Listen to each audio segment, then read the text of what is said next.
OTF Teachers Union, one of the biggest unions in Ontario, certainly one of the bigger ones in Canada, offering members a new workshop on what you say? Well, white privilege, of course. Yes, apparently white privilege exists. We have special status, and, well, the teachers need to know how to deal with that. Well, let's bring in JJ McCullough in Vancouver this morning to dissect the latest absurdity coming out of a union group. And boy, there have been some doozies of late. Good morning.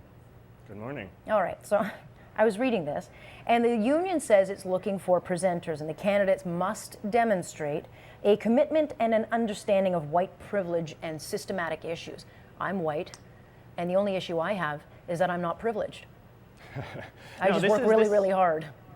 Yes, this is a very fashionable topic among sort of the social justice set these days, this idea of white privilege based on this sort of theory of an academic named Peggy McIntosh out of the States some years ago, when it's sort of about the idea that we may think that sort of overt racism is all but extinguished in sort of modern society, you know, the sort of vile open bigotry of sort of spitting on people of color and holding them down explicitly through Jim Crow and this kind of thing. But the idea is now we have to be aware of these sort of microaggressions. So when she writes this kind of theory of white privilege, which is now sort of being used as a kind of Bible of sorts by folks like the Ontario Teachers Federation when they conduct sort of these sorts of seminars, it's based on things like, white people can buy bandages and colors of their skin more easily than black people can, or, white people can have an easier time finding a hairdresser that can deal with their kind of hair than people of color can. So it's about these very minor, very particular sort of things that are nevertheless sort of meant to sort of whip up this kind of racial tension between different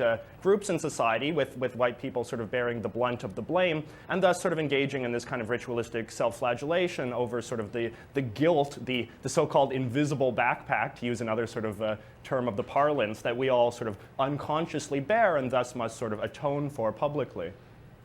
I find it just absolutely bizarre, if not, insulting. You're basically pitting class against class. And, it's already hard enough. I would hazard to say, white people are held back from a lot of jobs because, well, they're white. I mean, it's not spoken about, but we have affirmative action. And as long as we have that, then it's not good to be white when you're applying for a job.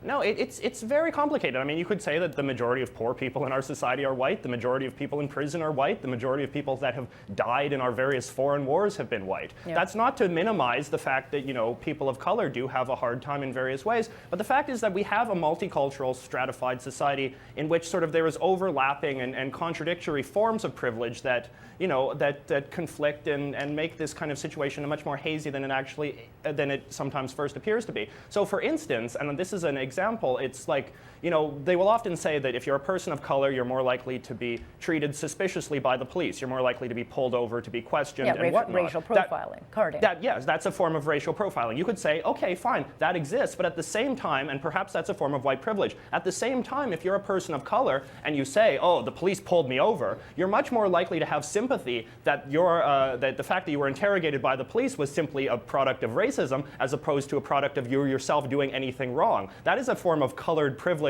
that white people are not afforded. So it is a very complicated situation, and you don't engage with sort of the complexities of navigating a multiracial, multicultural society by having these very blunt theories that all of the blame is devoted to one side and we should just sort of all sort of unify in hatred of one racial group at the expense of all others. Yeah, you'll be happy to know that the course also teaches Islamophobia, which is all the rage these days, and homophobia, which is, somewhat ironic given Islam's thoughts on homosexuality.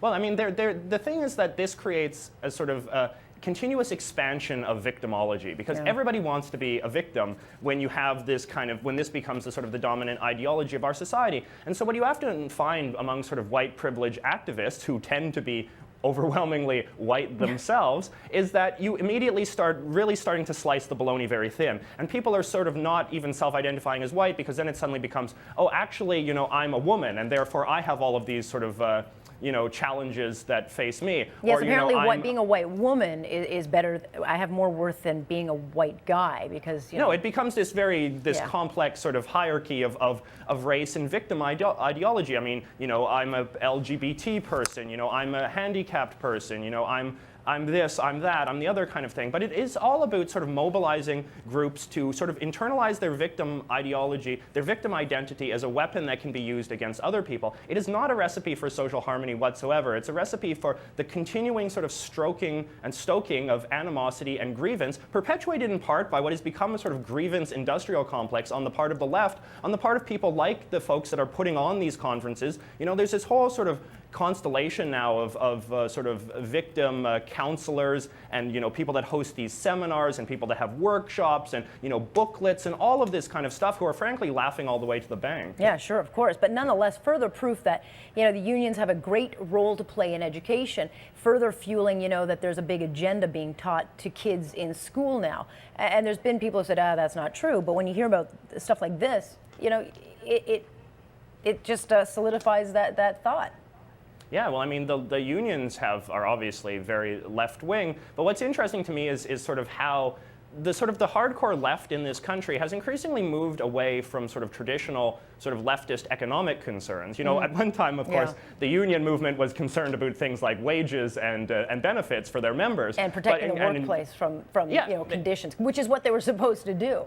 No, absolutely. But what's interesting is that as a lot of these grievances have been addressed, you know, as the public sector becomes an increasingly cushy and desirable place to work, is that they have to find new frontiers and new battles to fight. And so what's been happening is there's been sort of this great expansion of union involvement in what are called, you know, social justice concerns. I mean, this is where we get all of this obsession, not only with stuff like race and privilege and feminism and gender and all these other kinds of things, but of course the various wacky foreign policy initiatives that a lot of public sector unions are doing, you know, where they're boycotting Israel for this or that, or opposing war, or standing. I remember my teachers' union when I was quite young was standing in solidarity with, you know, the Sandinista Liberation Army. I mean, this is the kind of stuff that is preoccupying union executives who really don't have much better things to worry themselves with. Well, they do. They have to worry about their big paycheck that they make, you know, like the Sid Ryans who are living very comfortably off the union dues. But, you know, like you got PSAC fighting for rights for their spiritual friends, because spiritual friends, they need sick days too. I mean, it's reached the absurd,